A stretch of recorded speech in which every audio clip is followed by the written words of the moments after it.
Hey, what's up guys? Welcome to another Operation Arsenal video. Tonight we are reviewing Arsenal's huge win against Rapid Vienna in the Europa League. Look, I'm going to talk about a lot of positive things in this video, but I know a lot of people will be thinking the whole time, well, it was against Rapid Vienna. Of course it was easier. Of course this player found it better and was able to perform at a better level. But come on, you can only beat who's in front of you. And this could have been a stinker. Imagine if we came out today like we did against Wolves, like we did against Aston Villa, and just flop. Imagine that. Instead, we've come away with a 4-1 win, which is really quite impressive. The goal we conceded was a bit crazy. So I kind of feel like the clean sheet would have been more fair. I honestly believe this should have been a 4-0, 5-0 victory. Rapid Vienna didn't get up to much. But you can only beat what's in front of you. And today we did that with, now this is going to blow your minds, guys, with a simple but effective system. I was going to say Arsene Wenger. Oh my God, it's imprinted in my brain to say Arsene Wenger. Mikel Arteta, the current Arsenal manager, I think this is his downfall at the moment. This is the problem with Mikel Arteta, and we've seen it multiple times in the last few months, especially against Wolves and even Leicester a couple of weeks ago. I feel like he's overcomplicating things. He has a system in mind, which is great. That's fantastic, and that's where we want to be. But with the players we have at the club, it's not working that way. We don't have the technical ability with these current players. Some of them can do it for sure, but he has openly said he wants to play a 4-3-3. He's trying to force it, and it's not working. Tonight, even though this wasn't the formation we went with, I've kind of gone with a average position thing. So forgive me if you think this is the wrong formation. I've got to point that way. It's your right, it's my left. This is, I think, what we basically did tonight. We had Nketiah as the striker. Pepe was kind of on the left, sometimes popping up on the right, swapping around with Nelson on the wing. But Lacazette, we're going to talk about Lacazette in this video because he gets a lot of crap from the fans when he's not scoring goals and playing well up top. But today, he played a very different role. We'll talk about that in a moment. We had Ainsley Maitland-Niles. I don't know why I can't say his name sometimes. AMN, there you go, Maitland-Niles. He was basically playing as a box-to-box. He was moving up and down, left and right. He was free-flowing. It was beautiful. He was fantastic. And then El Neni, who actually I think had a relatively poor game, was the defensive midfielder, the anchor, the guy sitting in front of the defenders. We had Kolasinac and Suarez, or Cedric, however you want to say his name, Cedric. There's so many different ways you can say his name. They were bombing up and down the wing. Kolasinac was actually okay today, genuinely. And we had Pablo Mari back. He scored, which was great. Really nice to see him back in the team. Mustafi, pretty good tonight. And Runarsson, very unlucky to concede. It was a good save originally, and then a bunch of rebounds.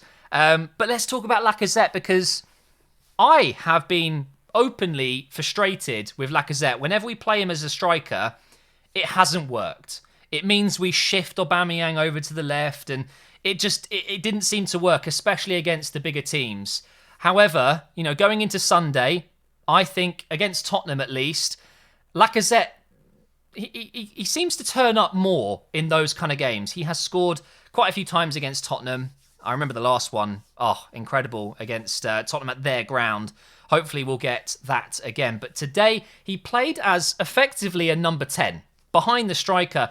And actually, sometimes he would drop so deep that he was the player receiving the ball from the defenders, and then he would turn and run or find a pass, effectively playing as a central midfielder. It was weird, but it worked against Rapid Vienna. I need to keep clarifying, though. It is against a lesser team. No offense to Rapid Vienna fans if you're watching, but yeah, it's not like we're playing Tottenham now. So will this work against Tottenham? Would this be a good thing to do for now until we get some more players in? We're looking at bringing in creative midfielders. I know Szoboszlai is someone we're linked with.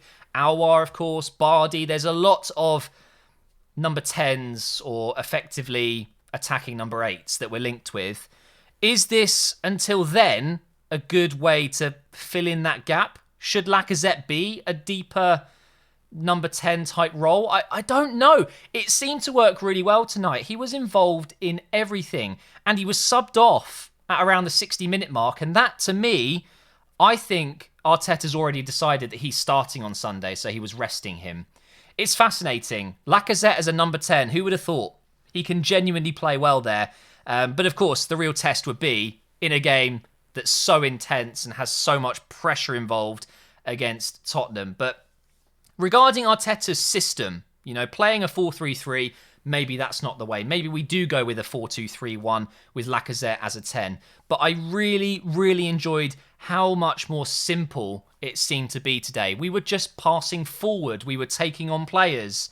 Complete opposite to what we saw against Wolves at the weekend, where it felt like everyone was scared.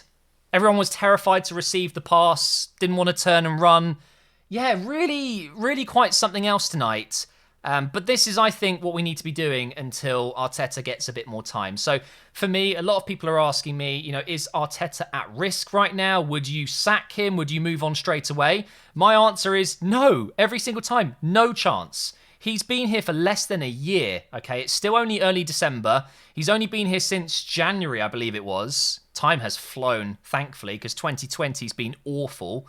I fully believe that Arteta, up here, he's got something very special. Pep has said things that he wouldn't say about a man unless he really meant it. He thinks that Arteta will be one of the best coaches in the world. Klopp has said great things. Even Mourinho has been coming out in the last few days, people asking him what he thinks of Arteta. And he's saying, well, he must be great if he's at Arsenal because Arsenal's a big club. Thank you, Mourinho. I appreciate the honesty. We are still a big club. We may be rubbish at the moment compared to Tottenham and Chelsea and other London clubs, but we're still a big club. And I think everyone knows, everyone sees it. There is something there. We managed to pull out an FA Cup victory out of nowhere and win that. There's something there. Give the man time. He's using players he hasn't chosen. He is trying to force them into a system that they can't play. Give him at least 2 more windows. Let him have January, let him have the summer, and let's reevaluate early December, late December next year. So in a year's time. I'm not saying then we should be sacking him, but if we're still struggling, we're still not making strides with the new players that he would bring in, that's if we can bring in new players. We need money. Come on, we need the owners to step up here. The Kroenkes need to give us some money. But then you can, I think, fairly start to question things. I mean, there's nothing wrong with questioning him now. You've got to remember, he is a very, very lucky man right now. Yes, he seems to be a great coach. Yes, he's got the brain. Yes, he's an Arsenal man. He was a captain for us. He played really well for us. But this is his first job in management. He has been gifted one of the best gifts you could ever have as a young coach. A club like Arsenal, he's been gifted the role. And that is incredible. So many managers around the world that are just starting to get into the game would absolutely kill for a chance like this. There's nothing wrong with feeling down and upset about how bad we've been, but you do have to give him time. You can't just throw a manager out after a year when it's his first job, whilst it sucks. Yeah, of course it sucks. We shouldn't be in 14th in the league, but if we win 3, 4, 5 games in a row, we're right back up there. So you've just got to bring it down. It's very easy, especially after a game like we had against Wolves, where you just feel embarrassed, you're angry, you're disappointed, you're everything under the sun that's negative. It's very easy to jump on the manager, jump on the players. And that's the key thing. There's 2 things to jump on. You've got the manager and you've got the players. We know our senior players are not performing. Tonight we saw some of the B-side players performing so well. Nelson, brilliant. Maitland-Niles, brilliant. So good. But Pablo Mari hasn't played a game in months. He was superb and played the full 90 minutes. Okay, so you've got to give the manager some time. And tonight is another great example of that. He is capable of getting the system right, depending on the opponents. And of course, this could have been a much tougher test. But still, to come away with a 4-1 win, it's really, really good to see. And I know a lot of people will be saying, yeah, but it's just not a tough game for you guys. But that's irrelevant. You know, we can't choose who we play, okay? Tonight was just an opportunity to put things right, and that's exactly what has happened now. The only downside tonight is the substitutions. Whilst I was really happy to see them come on, Smith Rowe, Balogun, I wanted to see Aziz, this young kid that apparently is a future star. Why, when we've already qualified, it's done, okay? Why are we not putting Aziz on? El Neni just wasn't that great tonight. He was probably the weakest performance, I think.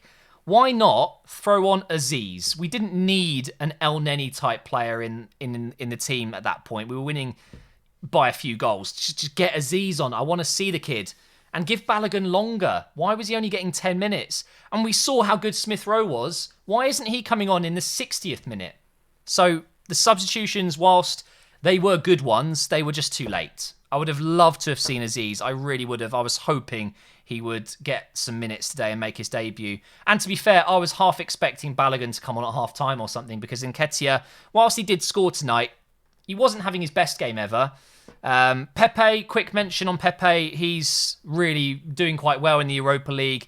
Of course, he's suspended for the game against Tottenham, so he can't play there. But it's good to see Pepe and Nelson play relatively well. Although I saw one clip where Pepe ran into the box and he tried to square it. I don't know what happened. The keeper came out and grabbed it. And it cut to Arteta.